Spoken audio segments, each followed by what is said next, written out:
Dios les bendiga, estimada iglesia. Estamos de regreso con un servicio más. Estamos en el mensaje número 3 de nuestra serie Mi nueva vida en Cristo, basada en el libro de Colosenses. El título para el mensaje de hoy es Caminando en la esperanza de gloria. Estamos muy contentos y muy emocionados de compartir este maravilloso mensaje con cada uno de ustedes, y como siempre lo menciono, esperamos que sea de mucha bendición, de mucha edificación y de mucho crecimiento para su vida espiritual y para su relacionamiento con Cristo. Así que estamos en el mensaje número 3 de nuestra serie y pedimos la guía del Espíritu Santo para que nos guíe y nos muestre la verdad, para así podérsela compartir a ustedes. Los versículos que vamos a usar para el día de hoy son desde el 24 hasta el 29 del capítulo 1. Allí está fundamentado nuestro mensaje. Si ustedes se dan cuenta, con este serán 3 mensajes del primer capítulo. De esa manera vamos a dar fin al capítulo 1 y desde el próximo fin de semana en adelante ya vamos a entrar al capítulo 2. Iniciemos desde el versículo 24. ¿Qué es lo que el autor acá nos está diciendo?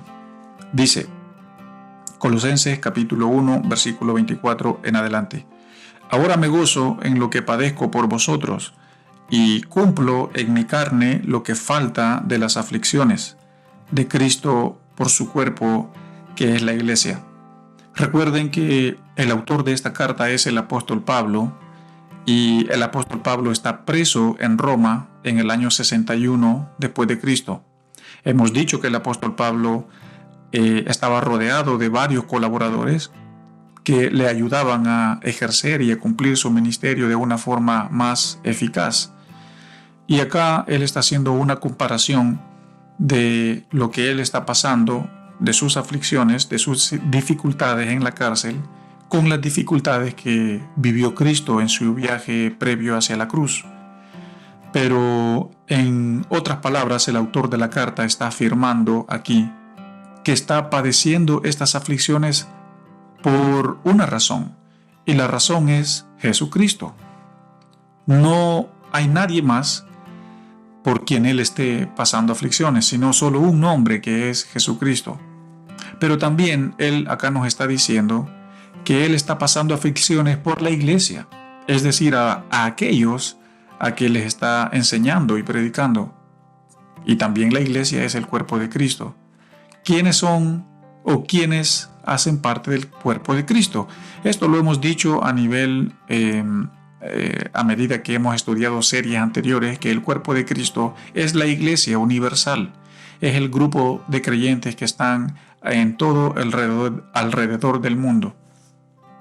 Entonces Pablo aquí está diciendo en el versículo 24 que está pasando aflicciones primeramente por Cristo y segundamente por la iglesia, que es el cuerpo de Cristo, es decir, los creyentes a los que él está discipulando, en este caso los colosenses, como primera audiencia, y como segunda audiencia nosotros que estamos estudiando la carta.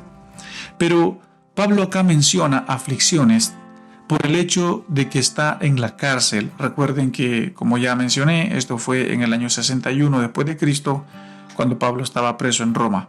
Y desde acá fue cuando Pablo escribió las famosas cartas de la prisión, como ya lo hemos dicho antes, que son Efesios, Filipenses, Filemón y la carta que estamos estudiando, que es Colosenses. Pablo menciona los padecimientos porque no es fácil para Pablo estar en la cárcel.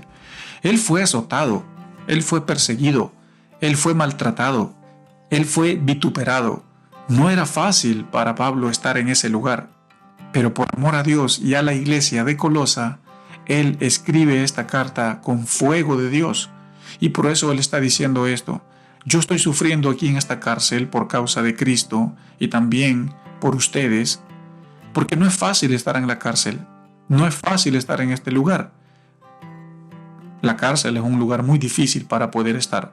Pero Pablo aquí está haciendo una comparación de los padecimientos que sufrió nuestro Señor Jesús con los padecimientos que él mismo está sufriendo en la cárcel, y todo por una causa, para edificar y para fortalecer a la iglesia, que somos nosotros. Versículo 25. De la cual fui hecho ministro según la administración de Dios que me fue dada para con vosotros, para que anuncie cumplidamente la palabra de Dios. Pablo aquí está diciendo que él es un administrador. Aquí la palabra clave es administración. El autor de este libro fue puesto por Dios como un administrador de su palabra y de su verdad. Es decir, él recibió de parte de Dios la noble tarea y la firme misión de alimentar y guiar espiritualmente a las iglesias de ese tiempo. Y desde allí hasta hoy, Pablo, el mensaje de Pablo a través de esta carta lo ha recibido millones y millones de iglesias. El versículo 25 dice esto, que él ha sido hecho un ministro y esa administración viene de Dios. Dios le dio ese trabajo. Dios le dijo, tú ejerce este ministerio y administra mi palabra y alimenta a la iglesia. Cumple con la palabra de Dios. Pablo acá está diciendo esto. Dios me puso como administrador, dice Pablo. Dios me puso como embajador. Dios me puso como maestro, como predicador, como pastor, como guía espiritual para ustedes. Y por eso yo estoy enseñándoles la verdad, para que ustedes crezcan, para que ustedes sean edificados en Dios, para que ustedes puedan conocer más a Dios en los momentos difíciles o en los momentos no difíciles, que tengamos siempre el mismo carácter. Eso es lo que Pablo está diciendo en este versículo 25. Leamos el versículo 26. El misterio que había estado oculto desde los siglos y edades, pero que ahora ha sido manifestado a sus santos. Pablo acá está diciendo en el versículo 26 que hay un misterio, y él dice que ese misterio ha sido revelado. Este misterio del que Pablo habla se refiere a dos cosas, y quiero que investiguemos, que profundicemos en estas dos cosas. Primeramente, se refiere al Evangelio, y segundo, se refiere al reino de los cielos. Recuerden, él está hablando acerca de un misterio, pero se está refiriendo a estas dos cosas. Primero, el Evangelio.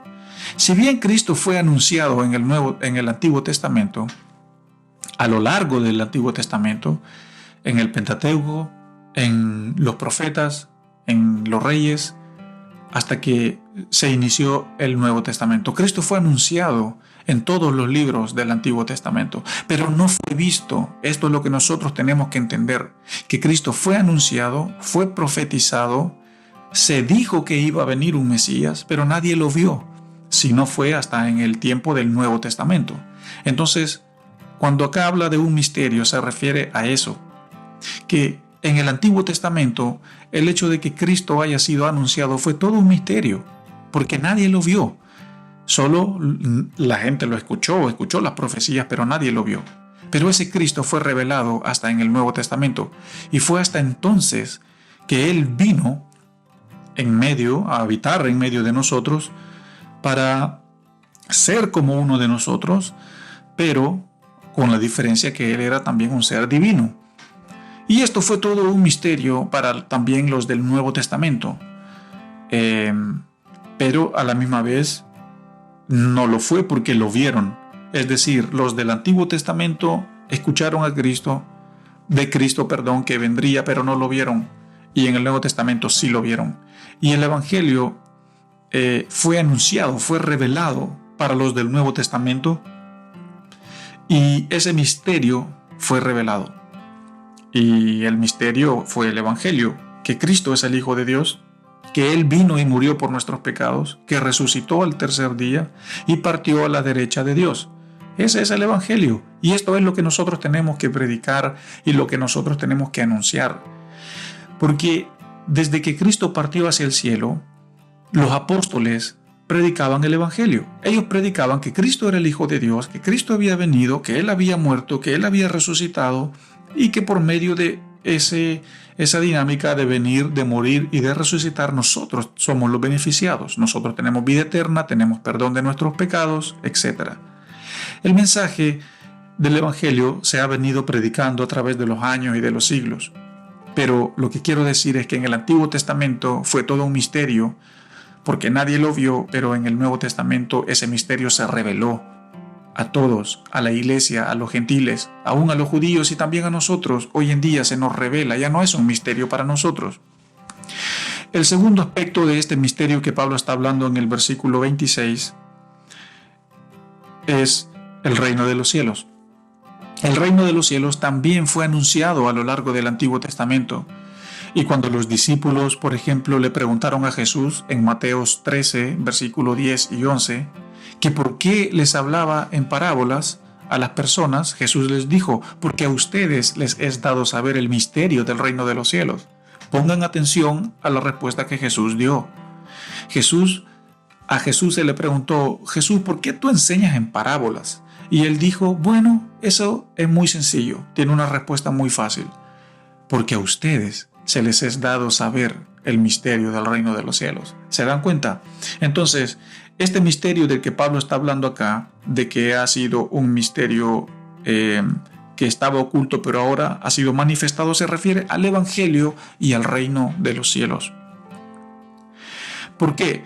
Porque esos son como los pilares, por decir así, del fundamento o la base del fundamento de la sana doctrina, el Evangelio y también el reino de los cielos. Que aquí en este mundo hay dos reinos, el reino de las tinieblas, pero también el reino de los cielos está establecido en este lugar, porque la iglesia está acá con nosotros. Y lo que el reino de los cielos dice es que si queremos ser parte de él, tenemos que primeramente nacer de nuevo, venir a Cristo y nacer de nuevo. Necesitamos también amar al prójimo. También necesitamos, para vivir en el reino, debemos amar a Dios sobre todas las cosas. Y así el reino de los cielos tiene diferentes, por decir así, pautas o principios que el hombre tiene que cumplir para poder decir que él es parte del reino de los cielos. Pero en general se refiere a estas dos cosas, el versículo 26, que el misterio que estaba oculto y que ahora ha sido revelado se refiere al Evangelio y al reino de los cielos, cosa que en el Antiguo Testamento la gente lo escuchó pero nunca lo vio, pero en el Nuevo Testamento la gente lo escuchó y lo vio, y hoy en día en el 2021 lo seguimos escuchando. Entonces de eso se trata, a nosotros se nos ha sido revelado. Versículo 27. A quienes Dios quiso dar a conocer las riquezas de la gloria de este misterio entre los gentiles, que es Cristo en ustedes, la esperanza de gloria. Este versículo no lo vamos a interpretar ni tampoco lo vamos a aplicar porque es el versículo de nuestra aplicación. Al llegar al final de nuestra interpretación vamos a volver al versículo 27 y ese va a ser nuestra aplicación y nuestro cierre. Avancemos con el versículo 28. A quien anunciamos, amonestando a todo hombre y enseñando a todo hombre en toda sabiduría, a fin de presentar perfecto en Cristo Jesús a todo hombre. El versículo 28 dice que amonestando a todo hombre y enseñando a todo hombre. Esto se refiere a la madurez espiritual que las personas deben de tener. Pablo acá está diciendo que su audiencia debe de crecer, su audiencia debe de madurar, su audiencia debe de dejar de actuar, de pensar y de hablar como niño y debe de actuar y pensar y hablar como personas maduras. El deseo de Pablo aquí es que los miembros de la iglesia de Colosa lleguen a ser completos en Cristo y a ser maduros como lo fue Cristo. Cristo es quien nos define. Nosotros como iglesia también queremos que ustedes, hermanos de Iglesia Bíblica Cristiana acá en Pichilemu, alcancen la madurez espiritual y se mantengan en ella. Así como lo dice el versículo 28, que amonestando y enseñando a todo hombre acerca de la sabiduría y acerca de que Cristo es el centro de todo. De eso se trata. Pablo acá les está enseñando a su audiencia, crezcan muchachos, crezcan. Vamos, es tiempo de madurar, es tiempo de crecer en nuestra fe, en nuestra relación con Dios. Debemos de cambiar aspectos de nuestra vida que tienen que salir de nosotros. Lo que yo hacía no lo debo de hacer más. Lo que yo a los lugares que yo iba no debo de ir más. Las cosas que yo hablaba, las cosas que salían de mi boca ya no deben de salir más. porque ahora se les está enseñando, ahora ustedes están aprendiendo, ahora ustedes se les está guiando a ser como Jesús. Eso es lo que Pablo les está diciendo acá en el versículo 28. Y repito, ese es nuestro deseo también como Iglesia Bíblica Cristiana para ustedes, que ustedes puedan caminar en ese crecimiento. Versículo 29.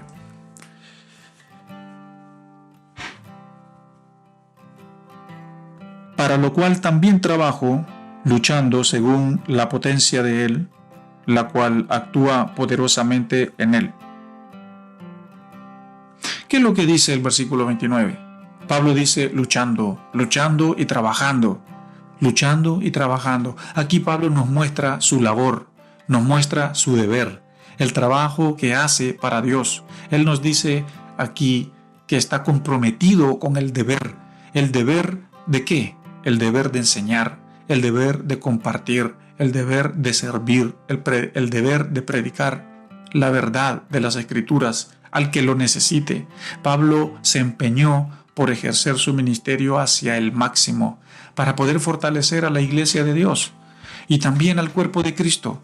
Aquí Pablo le está diciendo a la iglesia: yo he trabajado duro, muchachos, yo lo he dado todo, yo he sido perseguido, he pasado hambre, he pasado sueño, he pasado dificultades para poder estar a donde estoy, para poder enseñarles, para poder predicarles, para poder guiarles, para poder instruirles. He luchado, no la he pasado bien, pero sigo luchando, no me desanimo, sigo para adelante, sigo para arriba.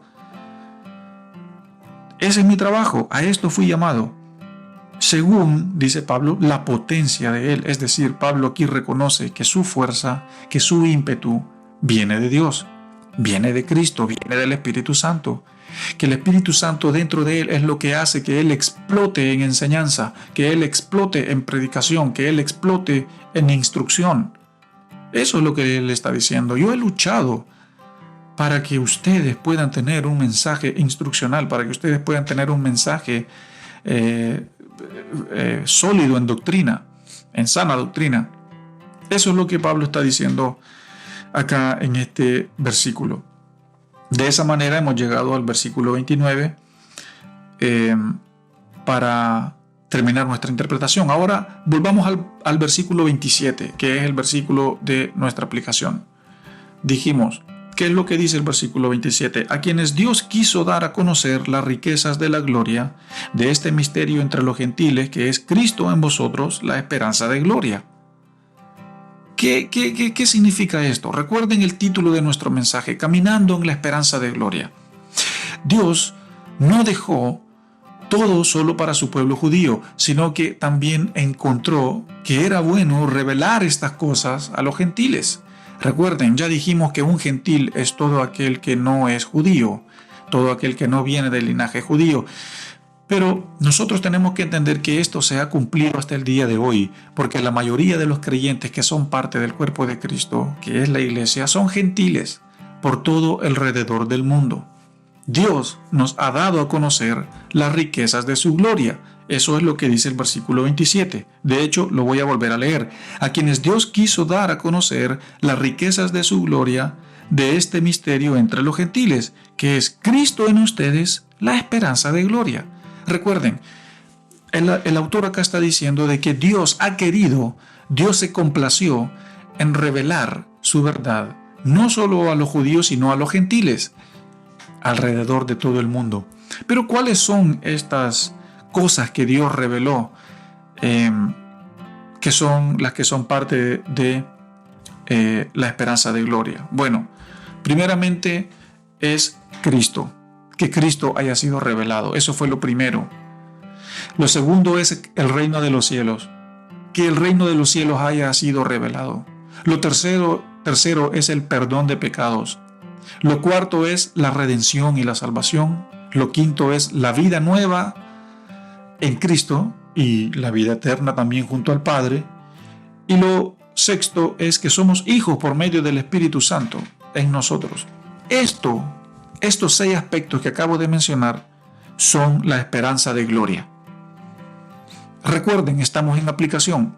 Pablo está diciendo en el versículo 27 que Dios se complació en revelar estas cosas a su pueblo. ¿Y quiénes somos? ¿Quién es su pueblo? Somos nosotros.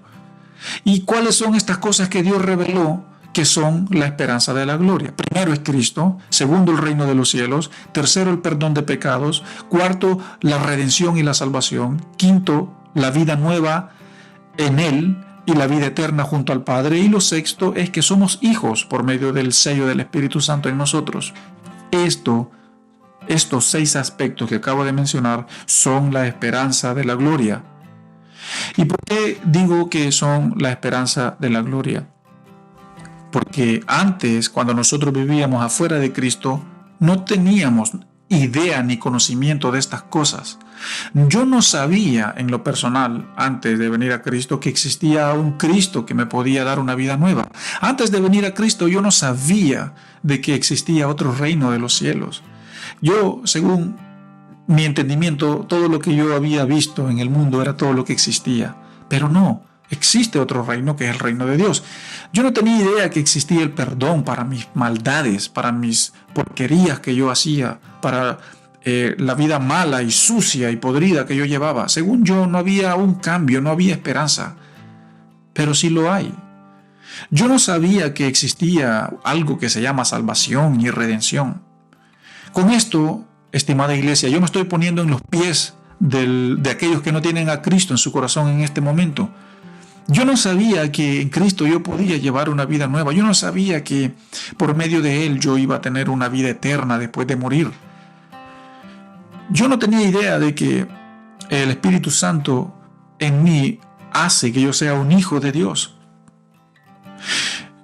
Pero lo que quiero decir con esto es que para ustedes que escuchan esto,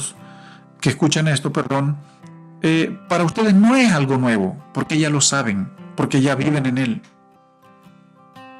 Ya se les reveló.